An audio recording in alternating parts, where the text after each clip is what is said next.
O que eu vou contar agora não é história que se conta na igreja, nem na mesa do almoço. É história que queima a língua de quem fala e rasga o coração de quem escuta. Mas alguém precisa contar, porque enquanto eu me calar, outras menininhas vão passar pelo mesmo inferno que eu passei. Se você tem coragem de ouvir a verdade mais crua que já saiu da boca de uma mulher de 76 anos, então fica aí comigo. E se puder, se inscreva no canal, porque cada pessoa que escuta pode ser a salvação de uma criança que ainda está sofrendo.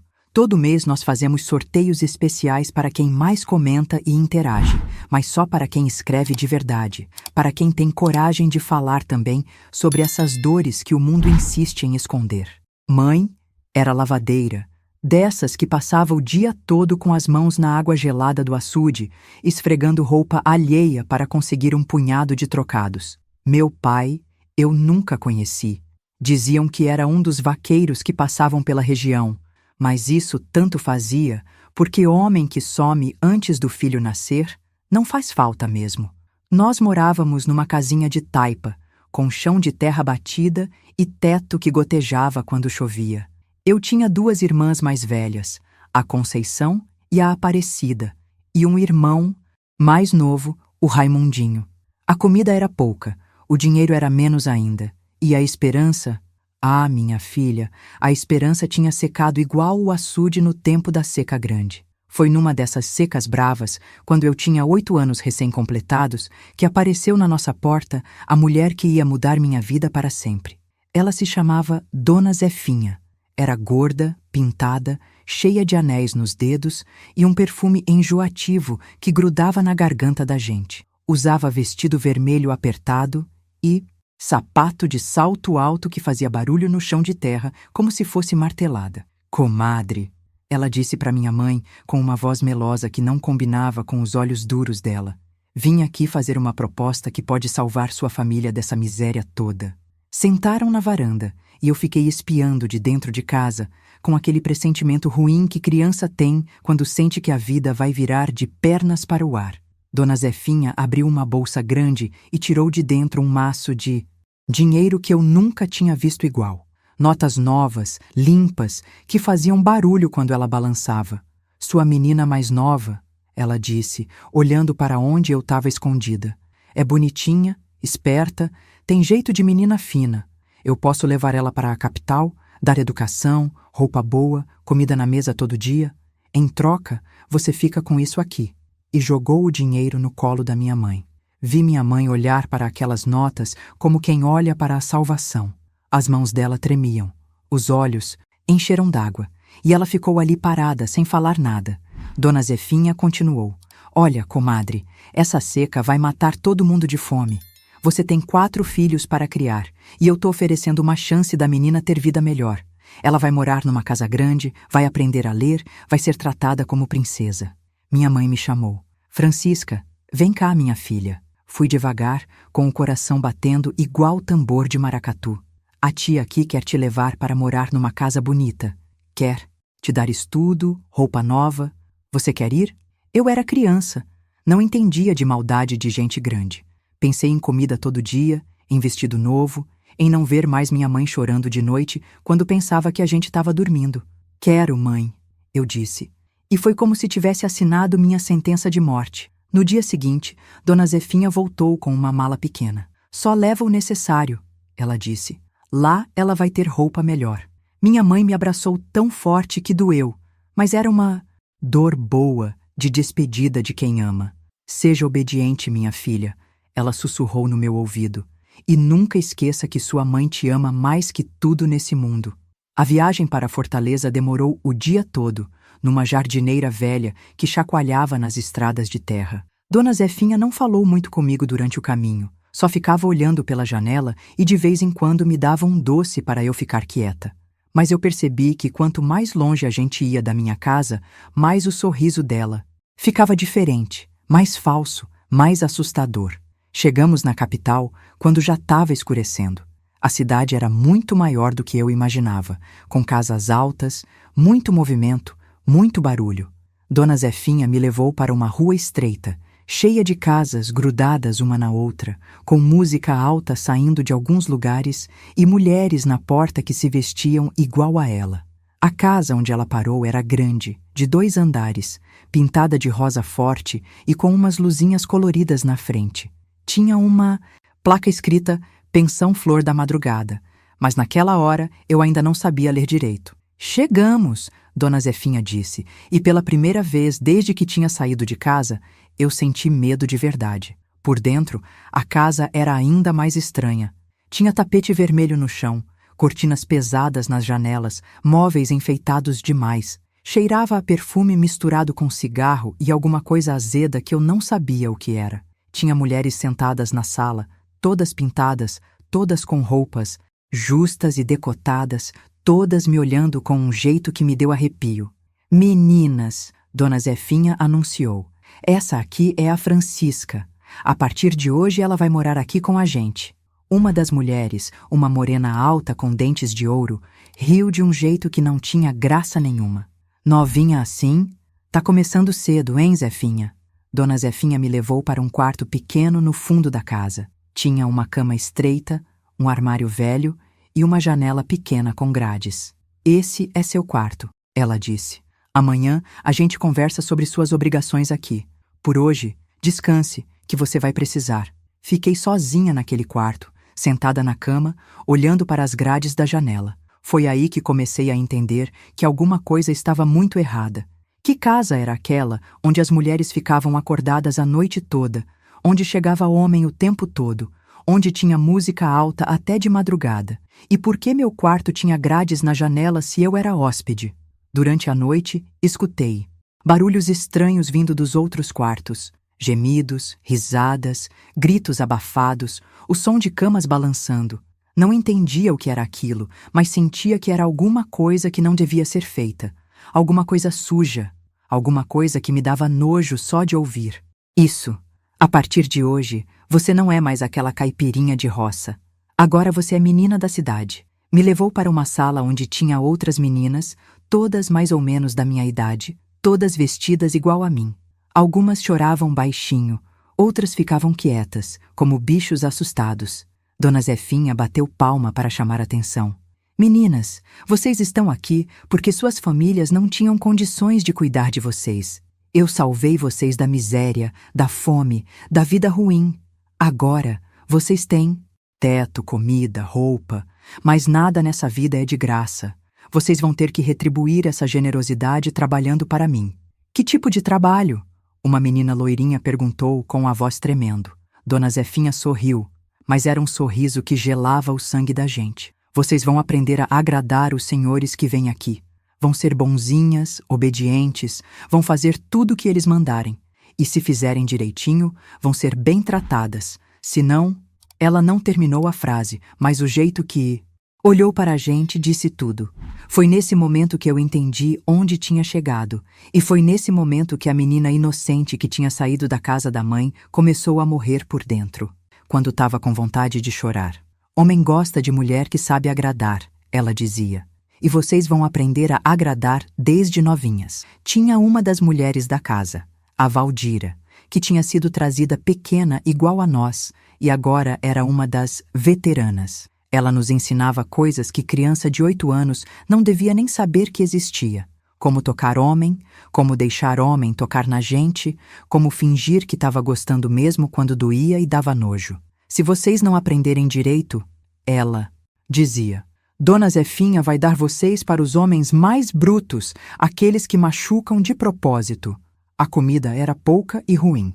Sobras do que as mulheres grandes comiam, sempre fria, sempre com gosto de guardada. Mas quando a gente reclamava, Dona Zefinha lembrava. Lá na casa da sua mãe, você comia todos os dias? Aqui pelo menos tem comida garantida. E era verdade, minha filha. Tinha comida, mas custava mais caro que ouro. No 4º dia, Dona Zefinha me chamou sozinha. Francisca, ela disse me olhando de cima a baixo, você tá pronta para começar a trabalhar de verdade. Hoje à noite vai chegar um senhor muito importante, muito educado, que gosta de meninas novas. Você vai ser bonzinha com ele, vai fazer tudo o que ele mandar, e se fizer direitinho, vai ganhar um presentinho. Senti o sangue gelar nas veias. Que tipo de trabalho, dona Zefinha? Perguntei, ainda esperando que fosse alguma coisa normal, como limpar casa ou servir comida. Ela riu, daquele jeito. Dela que era pior que choro. Você vai aprender hoje, minha filha. E quando aprender, nunca mais vai esquecer. À tarde, me obrigaram a tomar um banho com sabão cheiroso, me pentearam o cabelo, me vestiram com uma camisolinha branca, transparente, que mal cobria o corpo. Tá linda, Valdira disse, mas tinha lágrima nos olhos dela quando falou. Lembra do que te ensinei? Fecha os olhos, pensa em outra coisa e deixa acontecer. Vai doer no começo, mas depois você acostuma. Quando anoiteceu, dona Zefinha me levou para um quarto no andar de cima, um quarto maior que o meu, com uma cama grande coberta de lençol vermelho e velas acesas que faziam sombras assustadoras na parede. Deita aí e espera, ela disse. Quando o senhor chegar, você faz tudo o que ele quiser e não chora, porque homem não gosta de criança chorosa. Fiquei ali deitada, tremendo de medo, olhando para o teto e tentando entender por que Deus tinha deixado aquilo acontecer comigo. Foi quando ouvi passos pesados na escada, uma voz de homem conversando com dona Zefinha, e depois a porta do quarto se abriu. Entrou um homem velho, barrigudo, com cabelo branco e uma barba mal feita. Usava terno escuro, mas estava suado e com cheiro de cachaça. Quando me viu deitada na cama, os olhos dele brilharam de um jeito que me deu vontade de vomitar. Essa é a novinha? Ele perguntou para dona Zefinha, que estava parada na porta. É sim, senhor. 8 aninhos acabados de fazer, ainda com o lacre, ela respondeu. E eles riram como se tivessem contado uma piada. Deixo vocês à vontade. Qualquer coisa é só chamar. E fechou a porta, me deixando sozinha com aquele monstro. O que aconteceu naquela noite, minha filha? Não tem palavras em língua nenhuma para descrever. O homem me machucou de formas que eu nem sabia que era possível machucar uma pessoa. Gritei, chorei, implorei para ele parar, mas ele só ria e dizia que eu ia acostumar, que todas se acostumavam. Quando acabou, eu estava sangrando, doída por dentro e por fora, com a alma partida em 1000 pedaços. Ele se vestiu, deixou uns trocados em cima da cômoda e saiu assobiando, como se nada tivesse acontecido. Fiquei ali deitada, olhando para o teto, sentindo o gosto de sangue na boca e entendendo que a menina que tinha saído da casa da mãe tinha morrido naquela cama. Valdira veio me buscar depois, me levou para o banheiro, me limpou com cuidado e me deu um chá amargo para beber. Para não engravidar, ela explicou. Se engravidar pequena assim, morre. Não disse mais nada, mas eu vi que ela estava chorando junto comigo. No dia seguinte, era como se nada tivesse acontecido. Dona Zefinha me acordou cedo, me deu café e disse: hoje você vai ficar de repouso para sarar direito, mas amanhã já tem outro cliente interessado. Um mais jovem dessa vez vai ser mais fácil. Morrer um pouquinho. Tinha advogado, comerciante, funcionário do governo, até padre que aparecia lá disfarçado. Todos queriam a mesma coisa, uma criança para satisfazer os desejos podres que tinham. A gente tentava se proteger como podia. Eu e as outras meninas criamos um código. Quando um homem era muito violento, a gente avisava as outras. Quando alguma ficava muito machucada, as outras cuidavam. Era como se fôssemos uma família de filhas quebradas, se amparando para não cair de vez, no abismo. Tinha uma menina chamada Pequenina, que tinha chegado lá com 6 anos. Ela não falava mais, tinha ficado muda de tanto apanhar. Passava os dias sentada num canto, balançando para frente e para trás, olhando para o nada. Uma noite, depois de um cliente particularmente cruel, ela simplesmente não acordou mais. Dona Zefinha disse que foi febre, mas nós sabíamos a verdade. Enterraram a Pequenina num cemitério dos pobres, sem nome na cruz, como se ela nunca tivesse existido. E, naquela noite, olhando pela janela gradeada do meu quarto, eu prometi para ela e para mim mesma que um dia ia sair daquele lugar, ia contar para o mundo inteiro o que acontecia ali, ia fazer pagar quem tinha roubado nossa infância. Os meses foram passando e eu fui ficando mais velha, mais esperta, mais dura. Aprendi a ler o comportamento dos clientes, a saber quais eram perigosos e quais eram só nojentos. Aprendi a esconder dinheiro que às vezes eles davam como gorjeta, guardando moedinha por moedinha, embaixo de uma tábua solta do meu quarto. Foi num desses dias que chegou na pensão um homem diferente dos outros. Não era cliente, era inspetor de saúde, desses que o governo mandava para verificar as condições dos estabelecimentos. Dona Zefinha ficou nervosa, mandou esconder todas as meninas mais novas no porão, mas eu consegui me esconder atrás de uma cortina e ouvir a conversa. Dona Zefinha, o homem disse, tem chegado denúncias de que aqui tem menores de idade trabalhando. A senhora sabe que isso é crime, né? Ela riu nervosa e ofereceu um envelope grosso para ele. Senhor inspetor, o senhor deve estar mal informado. Aqui só trabalha mulher de maior, todas com documentos. O homem pegou o envelope, pesou na mão e disse: então tá certo, mas fica a dica. Se aparecer alguma criança aqui, eu vou ter que agir conforme a lei. Quando ele saiu, Dona Zefinha ficou furiosa. Chamou todas nós meninas e disse: alguma de vocês andou falando bobagem. Para alguém? Porque se descobrir quem foi, vai aprender o que é disciplina de verdade. Ninguém falou nada, mas eu vi a esperança brilhar nos olhos de algumas. Havia gente lá fora que sabia o que acontecia ali. Havia gente que podia nos ajudar. Foi naquela noite que comecei a planejar minha fuga. Não sabia como, nem quando, mas sabia que tinha que tentar, porque se ficasse ali muito mais tempo, ia acabar igual a pequenina, e minha história nunca seria contada. Podia ser feito às pressas. Eu tinha aprendido que naquele lugar, quem agia por impulso morria ou coisa pior. Passei semanas observando cada movimento da casa, cada horário, cada distração de Dona Zefinha e dos capangas que ela mantinha para proteger o negócio. Era 2 homens grandes, brutos, que ficavam na porta e tinham ordens para não deixar nenhuma de nós sair sozinha. A rotina era sempre a mesma. De manhã, aulas com Valdira sobre como agradar cliente. De tarde, descanso, forçado para estar bonita à noite. E de noite, o inferno começava de novo. Cada cliente era uma nova forma de morrer por dentro. Cada noite era um pedacinho da minha alma que se despedaçava e nunca mais voltava. Mas entre um horror e outro, eu prestava atenção. Notei que às quartas-feiras, Dona Zefinha saía para resolver negócios, como ela dizia, e levava um dos capangas junto. Ficava só o Tonho, um homem meio bebum que às 5 da tarde já estava tonto de cachaça. Notei também que tinha uma porta nos fundos da cozinha que dava para um beco estreito e que a chave ficava pendurada num prego atrás do fogão. O problema era que eu não podia fugir sozinha. Tinha outras 5 meninas ali, todas entre 6 e 12 anos, todas quebradas como eu. A Rosinha, de 9 anos, que tinha chegado 1 mês depois de mim. A Florzinha, de apenas 6, que chorava toda noite chamando pela mãe. A Lindaura, de 10, que tinha tentado se matar cortando os pulsos com um caco de vidro, mas Valdira tinha descoberto a tempo. Eu não podia deixar elas lá para serem destruídas igual a pequenina. Foi quando apareceu na pensão um cliente diferente. Não era velho nem brutal como os outros. Era um rapaz de uns 20 e poucos anos, magro, com um olhar triste e mãos que tremiam quando tocava na gente. Na primeira noite que ficou comigo, ele não fez nada. Só ficou sentado na beira da cama, olhando para a parede, como se tivesse vergonha de estar ali. Qual seu nome de verdade? Ele perguntou, surpreendendo a mim mesma.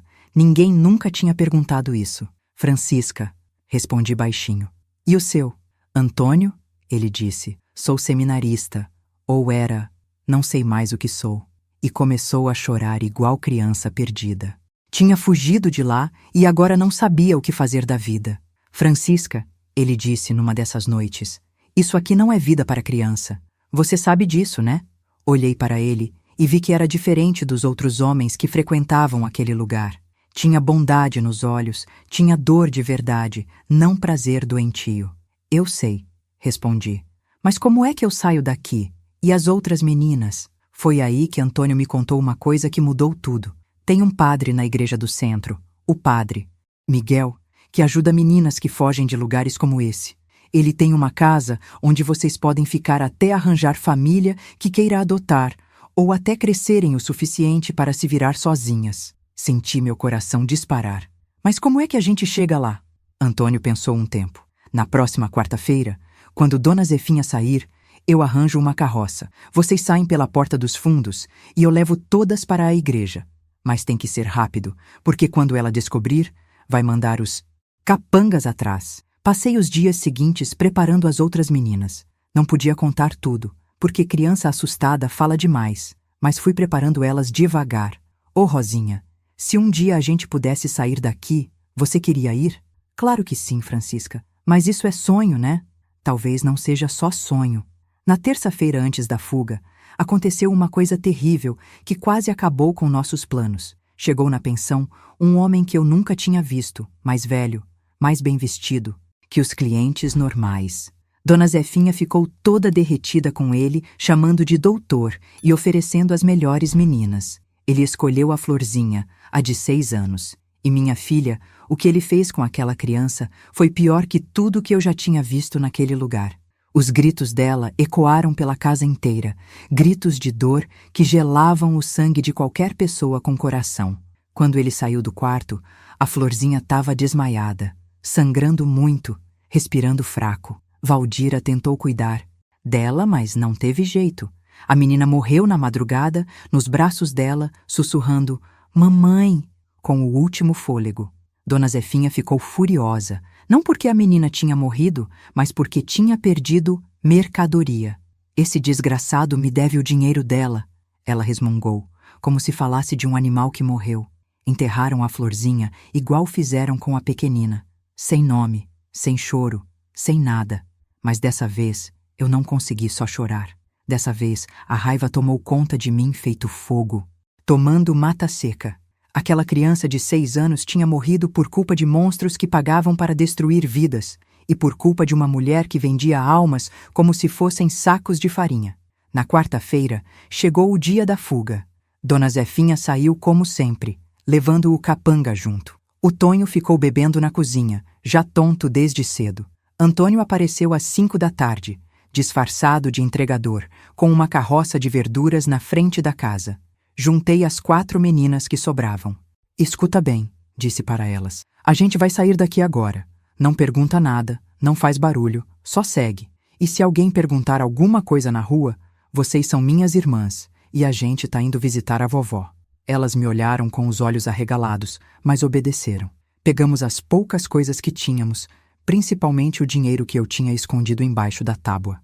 Na cozinha, tirei a chave do prego devagar, sem fazer barulho. O Tonho estava ressonando na mesa, com a cabeça apoiada, numa garrafa vazia. Primeira vez em quase um ano o gosto da liberdade. Mas a liberdade durou pouco. Não tínhamos andado nem 10 quarteirões quando ouvimos gritos atrás de nós. Dona Zefinha tinha voltado mais cedo e descoberto nossa fuga. Escutei a voz dela berrando: "Pega essas malditas! Se elas falarem, nós estamos perdidos!" O barulho de cavalos galopando veio vindo atrás da carroça. Antônio chicoteou os burros, tentando ir mais rápido. Mas carroça pesada não compete com cavalo solto. "Elas vão nos alcançar", ele gritou. "Tenham fé em Deus que nós vamos conseguir." Mas quando olhei para trás, vi que não era só Dona Zefinha vindo atrás. Era ela, os 2 capangas e mais 3 homens a cavalo que eu nunca tinha visto. Todos armados, todos com cara de quem mata sem pensar 2 vezes. A igreja do Padre Miguel ainda estava longe e eles estavam chegando perto. Foi quando Antônio fez uma coisa que salvou nossas vidas. Virou a carroça numa rua cheia de gente, no meio do mercado central, onde tinha movimento, testemunhas, onde eles não podiam fazer nada sem chamar atenção. "Saiam todas e corram para dentro da igreja", ele gritou. "Eu seguro eles aqui." E se jogou na frente dos cavalos, dando tempo para nós corrermos. Tivesse no nosso encalço. E tava mesmo. Só que o diabo usava saia rodada e batom vermelho. A igreja ficava no fim daquela rua, uma construção velha, de pedra, com 2 torres altas e uma porta grande de madeira escura. Quando chegamos na frente, a porta estava fechada. Bati com desespero, socando a madeira até os punhos sangrarem. Padre Miguel, por favor, nos ajude." A porta se abriu e apareceu um homem de uns 50 anos, alto, magro, com a barba grisalha e olhos azuis que pareciam ver direto na alma da gente. Usava batina preta, mas tinha as mãos sujas de terra, como se estivesse trabalhando na horta. "Que é isso, meninas? De onde vocês vieram?" O Antônio mandou a gente vir aqui, falei entre lágrimas e falta de ar. Disse que o Senhor ajuda meninas que fogem de lugares ruins. O padre olhou para nós quatro, viu nosso estado, nossos olhos assustados, nossos corpos magros e machucados, e não precisou de mais explicação. Entrem. Rápido, ele disse, abrindo a porta e olhando para a rua. Alguém veio atrás de vocês? Sim, padre. Gente muito ruim, com arma, a cavalo. Ele trancou a porta por dentro, com 3 fechaduras diferentes, e nos levou para dentro da igreja. Por dentro, o lugar era grande, escuro, com bancos de madeira velha e santos nas paredes que pareciam nos olhar com pena. Tinha cheiro de incenso e vela derretida.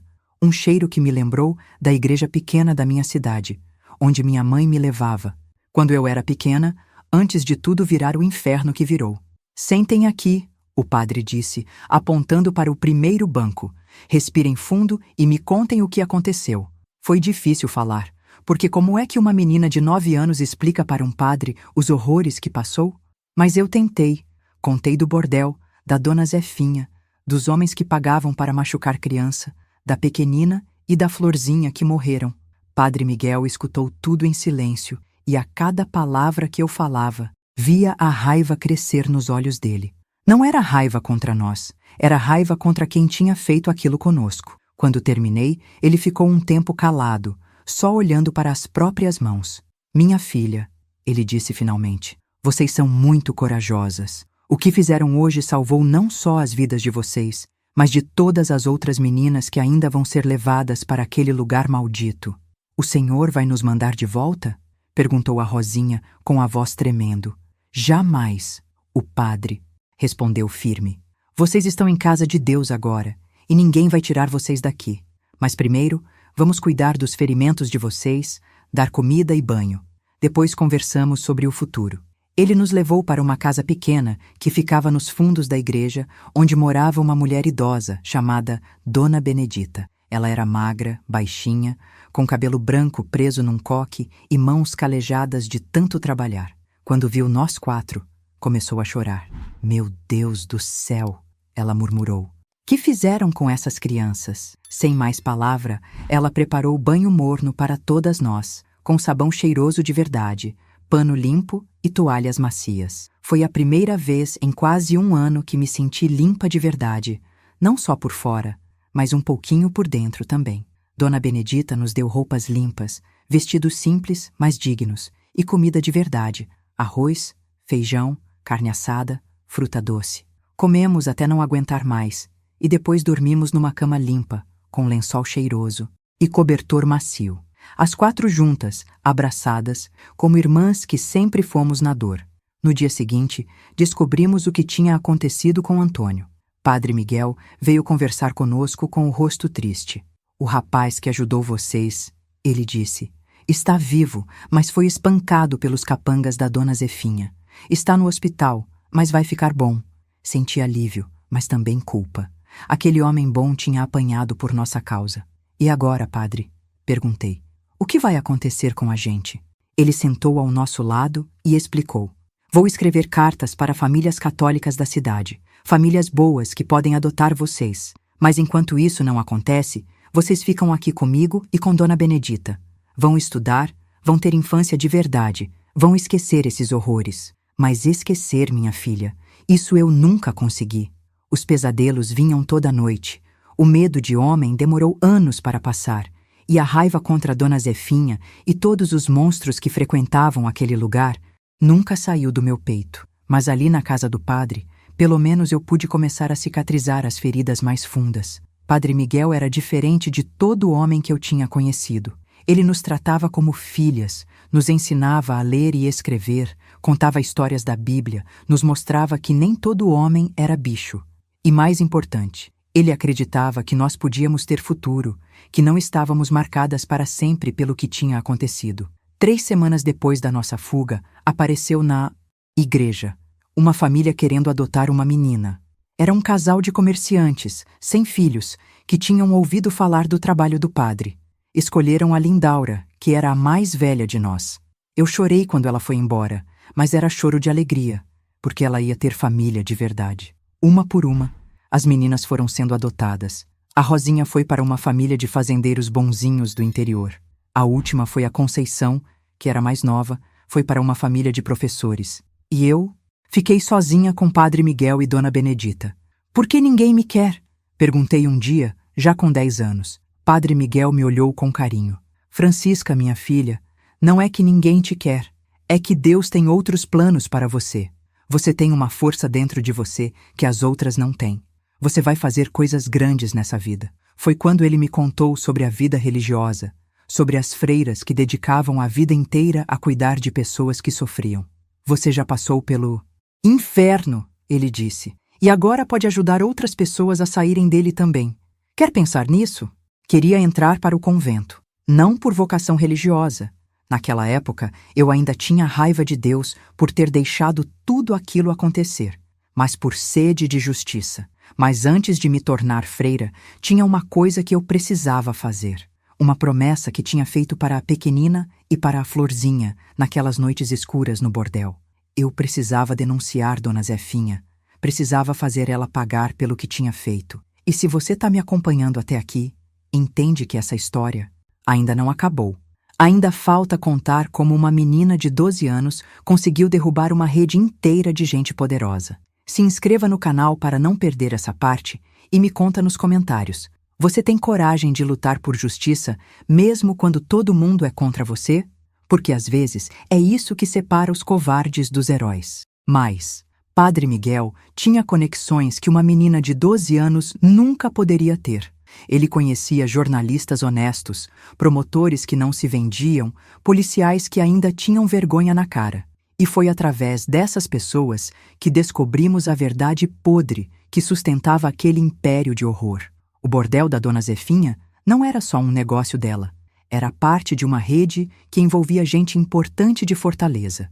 Vereadores, juízes, coronéis do interior, comerciantes ricos, até gente da igreja. Padres falsos que pregavam moral de dia e compravam criança de noite.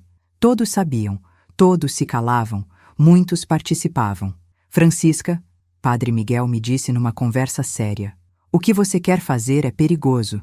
Essa gente mata para proteger os segredos deles. Você tem certeza que quer seguir esse caminho?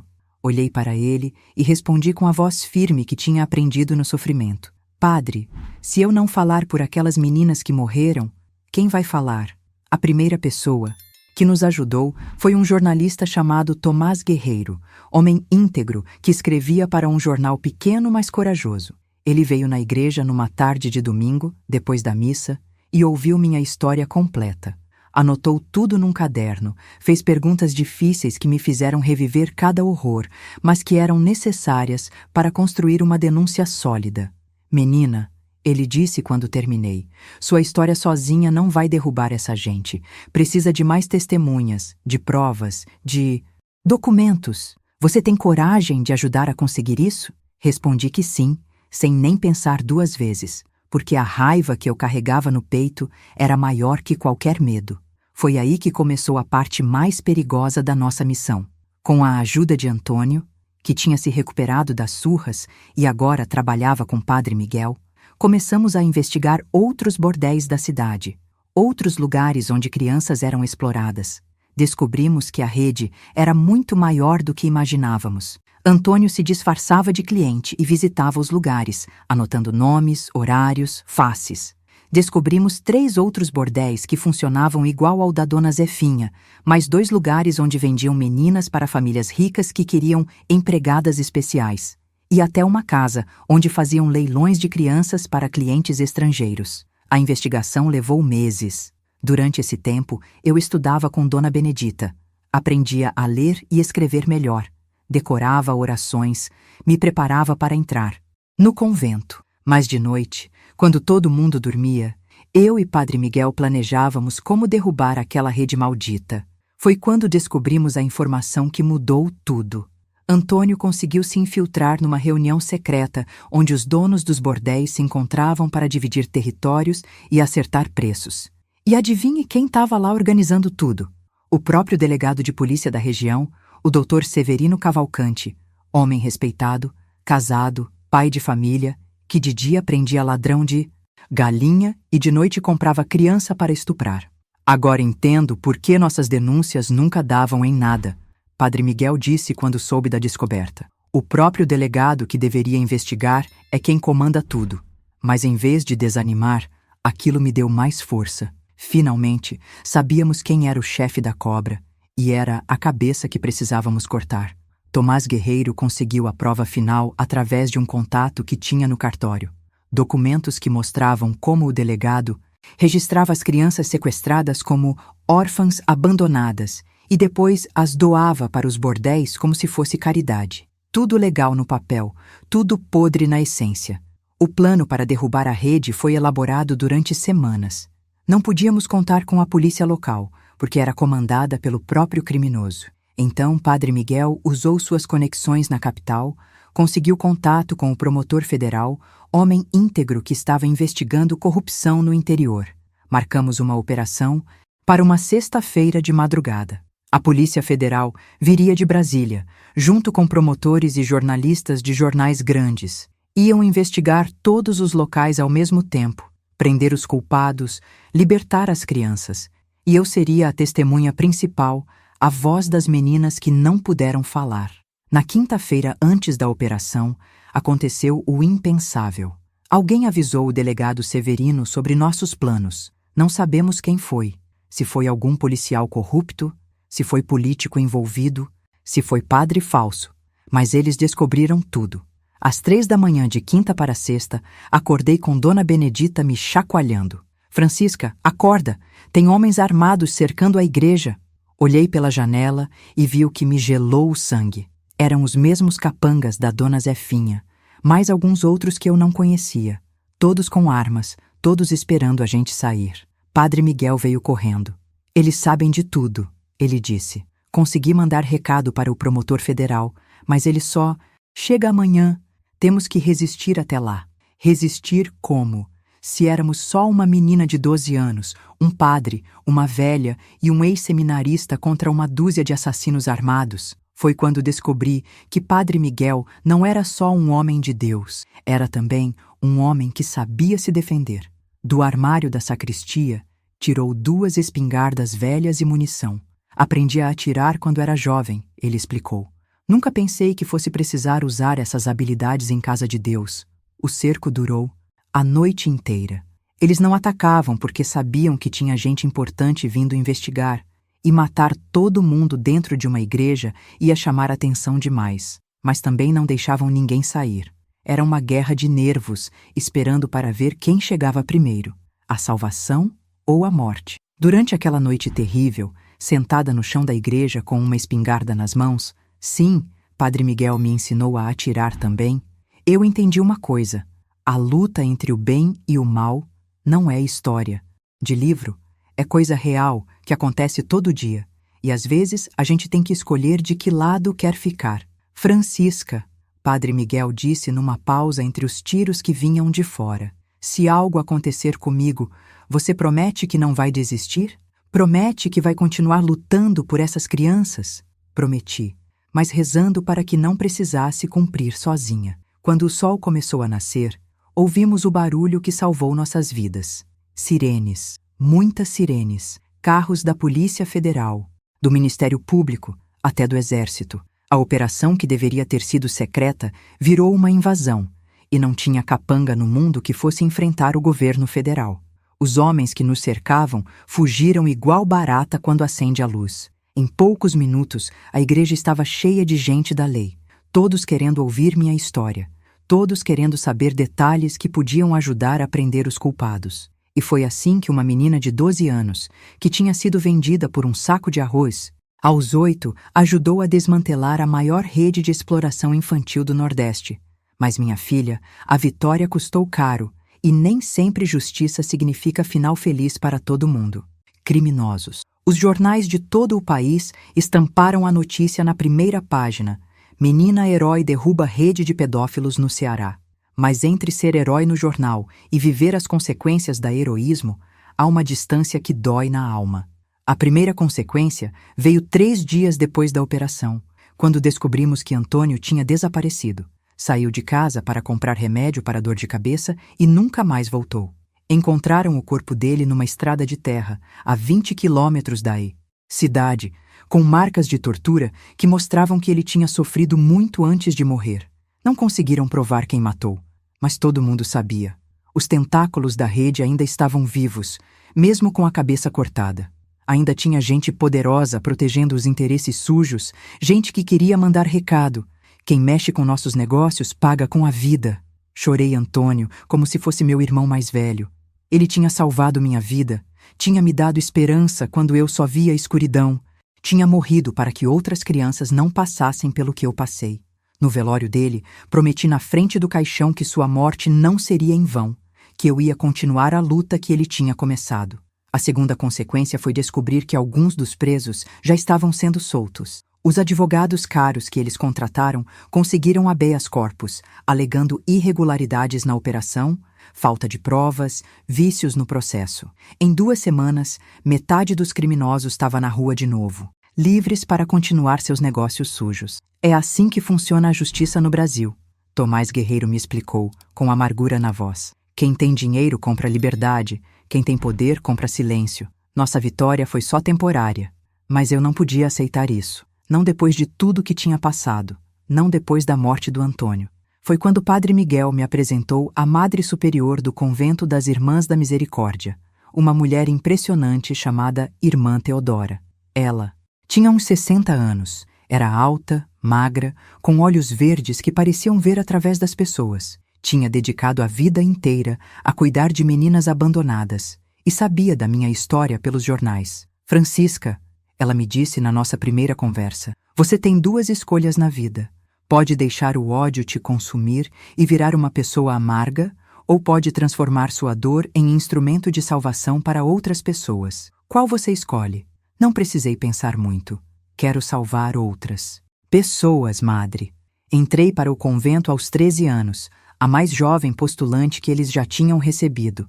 Nos primeiros anos, estudei, orei, aprendi a costurar, a cozinhar, a cuidar de doentes, mas sempre com um objetivo na cabeça: me preparar para voltar ao mundo e continuar a luta contra a exploração infantil.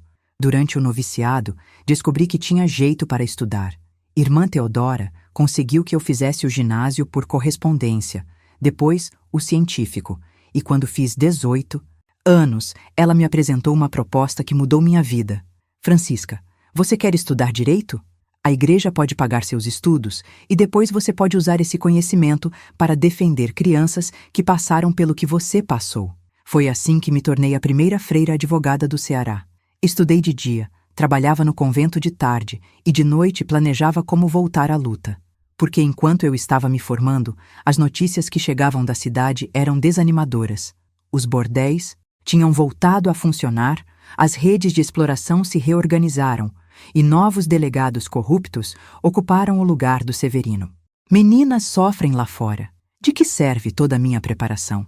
Ela sorriu, mas era um sorriso triste, de quem sabia que estava mandando uma filha para a guerra. Saí do convento com a bênção da igreja, mas também com a responsabilidade de representar a instituição na luta pelos direitos das crianças. Montei um escritório pequeno no centro de Fortaleza, especializando em casos de exploração infantil, e comecei a receber as primeiras clientes, mães desesperadas procurando filhas, desaparecidas, famílias pobres cujos filhos tinham sido adotados por gente suspeita, sobreviventes que queriam denunciar seus algozes. O primeiro caso grande que peguei foi de uma menina chamada Mariazinha, de 10 anos, que tinha sido vendida por uma rede de tráfico para uma família rica de São Paulo. A família que comprou, ela dizia que era adoção legal, mas a menina me contou que era espancada todo dia e obrigada a trabalhar 18 horas seguidas, além de sofrer abusos dos filhos, da família. Consegui resgatar Mariazinha depois de 6 meses de batalha judicial, mas descobri algo terrível. A rede que a tinha vendido era a mesma que tinha me comprado anos antes, só que agora com novos chefes, novos métodos, mais cuidado para não ser descoberta. Dona Zefinha tinha morrido na prisão. Alguns diziam que foi suicídio, outros que foi assassinada para não falar demais, mas seus negócios continuavam funcionando sob novo comando. O pior de tudo, um dos novos chefes era alguém que eu conhecia, Alguém que devia ter me protegido em vez de me explorar. Foi investigando o caso da Mariazinha que descobri a verdade mais dolorosa da minha vida. O homem que agora comandava parte da rede de tráfico de crianças. O homem que estava ganhando dinheiro, vendendo meninas, igual tinham me vendido, era meu próprio irmão, o Raimundinho, que eu tinha deixado pequenininho quando Dona Zefinha me levou. Ele tinha crescido na miséria, tinha se revoltado contra o mundo, que nos abandonou, e em vez de lutar contra o sistema que nos oprimiu, tinha se juntado a ele. Quando nos reencontramos, eu de batina de freira e ele de terno caro, o ódio nos olhos dele era maior que qualquer amor de família que pudesse ter sobrado.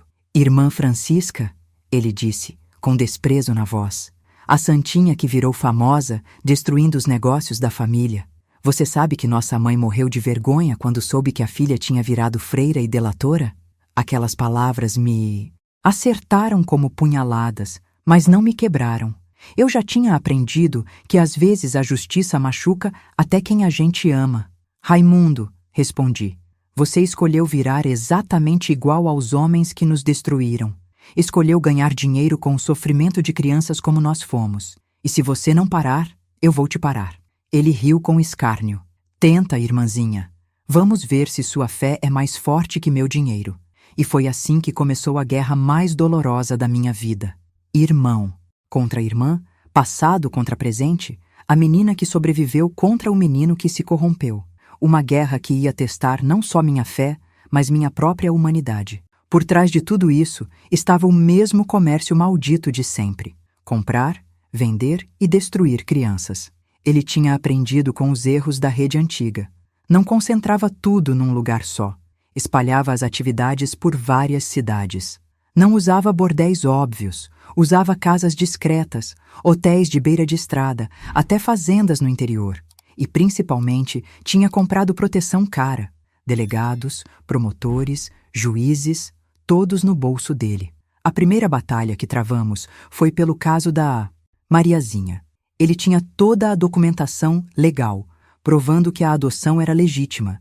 Tinha advogados caros que conheciam cada brecha da lei. Tinha testemunhas compradas. Mas eu tinha uma coisa que dinheiro não compra: a verdade e a determinação de uma mulher que já tinha perdido tudo uma vez. O processo durou 8 meses. Cada audiência era um inferno, com Raimundo sentado do outro lado da sala, me olhando com aquele desprezo gelado, como se eu fosse a criminosa e ele a vítima. Seus advogados tentaram de tudo. Questionaram minha sanidade mental, alegaram que eu tinha fixação doentia por casos de exploração, sugeriram que meus traumas de infância me faziam ver crime onde não havia. Mas eu tinha aprendido a jogar o jogo deles. Apresentei laudos médicos provando que Mariazinha tinha sido espancada, trouxe testemunhas que confirmaram os maus tratos, consegui até uma gravação secreta onde a família adotiva discutia quanto iam pagar a mais para usar a menina de outras formas. Ganhei o caso. Mariazinha foi devolvida à família biológica e 3 pessoas foram presas, mas a vitória custou caro. Na noite seguinte ao julgamento, encontraram um gato morto na porta do meu escritório, com um bilhete. Próxima vez vai ser você, irmãzinha. A partir daí, a guerra escalou. A cada caso que eu ganhava contra a rede dele, Raimundo revidava. Ameaças, intimidação, até tentativas de suborno. Ele chegou a oferecer uma fortuna para eu mudar de profissão e ir cuidar de caridade longe daqui. Quando recusei, a coisa ficou pessoal de verdade. Ele começou a espalhar mentiras sobre mim na cidade, que eu tinha inventado minha própria história para ganhar fama, que nunca tinha sido explorada de verdade, que era uma freira falsa que usava a batina para ganhar dinheiro. Algumas pessoas acreditaram, principalmente aquelas que tinham interesse em acreditar. A igreja começou a receber pressão para me transferir para outra diocese. Políticos locais questionavam meu trabalho. Jornais que antes me apoiavam começaram a publicar artigos duvidando da minha credibilidade. Era uma guerra de informação, e Raimundo tinha muito mais recursos que eu. Mas o golpe mais baixo ele guardou para o final. Numa tarde de terça-feira, chegou no meu escritório uma mulher que disse ser minha mãe. Magra, envelhecida, vestida com roupas caras que não combinavam com ela, cabelo pintado de loiro. Mas era ela, a mulher que tinha me vendido por desespero, 20 anos antes. Francisca, ela disse com a voz trêmula, seu irmão me contou onde você estava. Vim pedir perdão por ter te vendido e vim pedir para você parar de perseguir ele. Descobri que Raimundo tinha resgatado nossa mãe da miséria, dado casa, comida, dinheiro, e agora usava ela como arma contra mim. Mãe, respondi, sentindo o coração partir. O Raimundo contou para a senhora o que ele faz para viver? Contou que ele compra e vende crianças igual você me vendeu? Ela baixou os olhos. Ele disse que você inventou essas histórias para prejudicar ele. Disse que você ficou doida de tanto sofrimento. Naquele momento, entendi a crueldade total do meu irmão. Ele não só tinha se tornado um criminoso, tinha transformado nossa própria mãe em cúmplice, fazendo ela acreditar que eu era a vilã da história. Era uma manipulação tão perversa que até um demônio se orgulharia. Mãe, disse, segurando as mãos dela, eu perdoo a senhora por ter me vendido. Sei que foi desespero, sei que a senhora não tinha escolha, mas agora a senhora tem. Pode ficar do lado de quem salva crianças ou de quem as destrói. Ela se levantou, com lágrimas nos olhos, e saiu sem dizer mais nada. Foi a última vez que a vi. O caso que decidiu a guerra entre mim e Raimundo foi o de uma menina chamada Esperança, de apenas 7 anos, que tinha sido adotada por uma família rica de Brasília. Os novos pais a espancavam com cabos de vassoura, a obrigavam a trabalhar de madrugada e os 2 filhos adolescentes da família abusavam dela regularmente. Consegui resgatar Esperança através de uma operação da Polícia Federal, mas quando fui investigar quem tinha intermediado a adoção, descobri que era uma nova empresa que Raimundo tinha criado. Família Feliz, Adoções Responsáveis. Ele tinha evoluído. Agora vendia crianças disfarçando de adoção legal.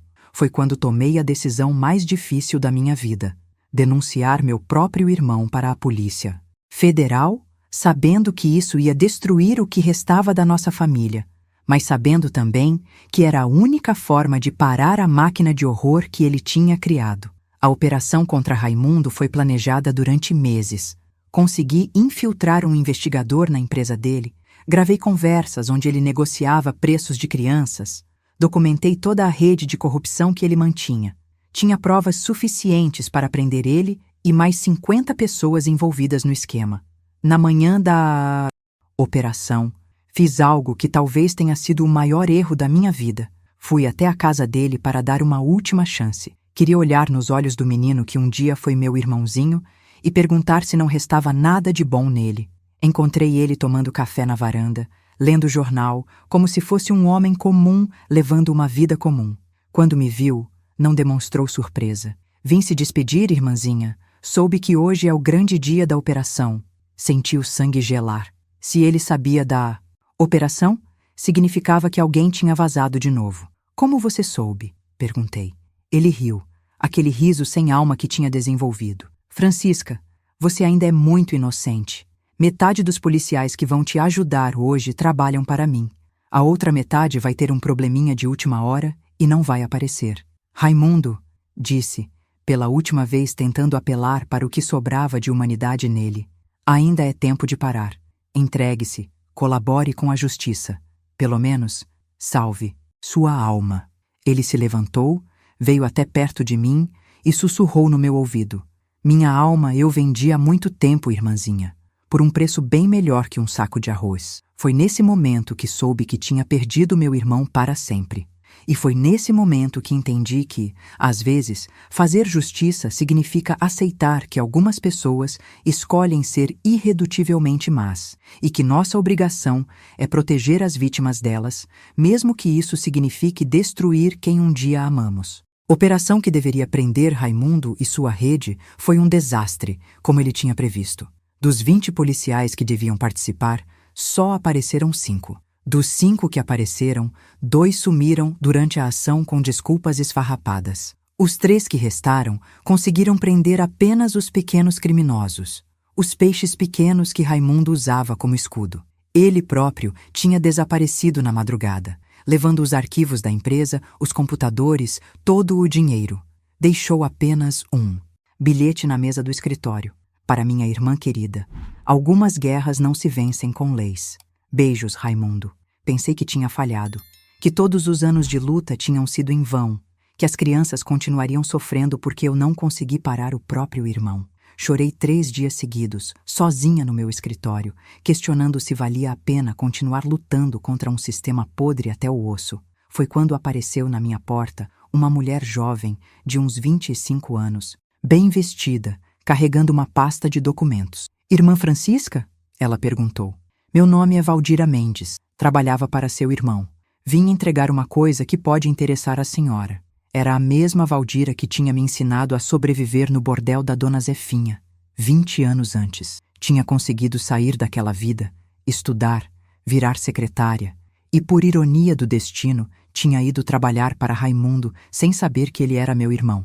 Quando descobri quem você era, ela me contou. Comecei a copiar todos os arquivos dele em segredo. Tenho 3 anos de operações documentadas aqui.